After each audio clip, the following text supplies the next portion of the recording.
সিনেমার প্রিপারেশনে বেশি বিজি ছিলাম না, ছিলাম ইন্ডাস্ট্রি নিয়ে। আপনারা জানেন যে 5ই আগস্টের পর থেকে বাংলাদেশে গার্মেন্টস ইন্ডাস্ট্রিতে একটা ধস নামে, সবাই জানেন।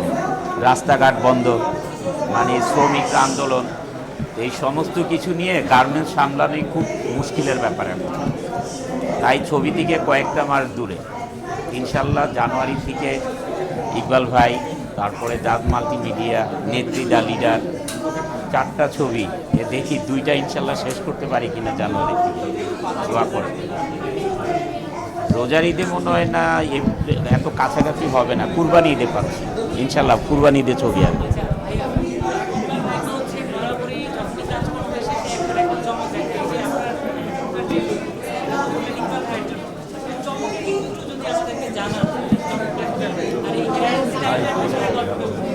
ও চমকের একটু যদি জানাই, এক নাম্বার চমক হচ্ছে ইকবাল ভাই আমার সাথেই দাঁড়িয়ে আছে।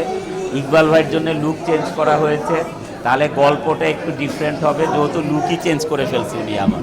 দেখি তারপরে আমরা আমাদের মুভি নিয়ে আমাদের প্রিয় ভাই বোনেরা, আমাদের সাংবাদিক প্রিয় ভাই বোনেরা, আমাদের মুভি নিয়ে তখন আমরা কথা বলবো। এখন আমরা কি নিয়ে কথা বলবো সেটা বলবো, এই প্রোগ্রামে আসি সেটা বলবো।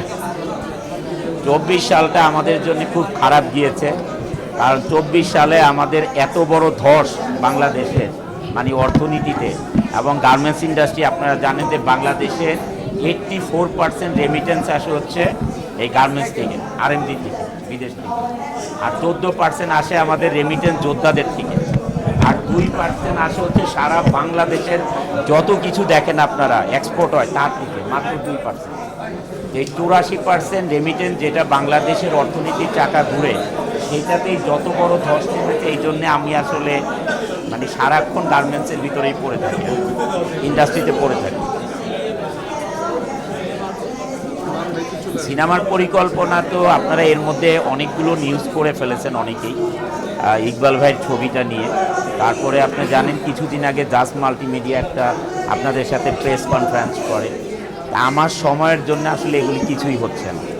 অপারেশন জ্যাকপট 2-3 বার ডেট ছিল, আমি সময় পাইনি, এই জন্য ওনারা শুটিংটা শেষ করতে পারেনি। তা আমি বলছি যে ঠিক আছে, জানুয়ারির পর থেকে আমরা কন্টিনিউ ইনশাল্লাহ আমি সময় দিতে পারবো, যদি দেশের অবস্থা এখন যেভাবে আছে অ্যাটলিস্ট এইভাবে থাকে। মানে সবাই কেন যেন মানে যে যেভাবে পারে সেভাবেই করছে আর কি। মানে এগুলো আসলে চেঞ্জ হওয়া উচিত, কারণ আমরা খুব সমস্যায় আছি এখন ব্যবসা বাণিজ্য নিয়ে।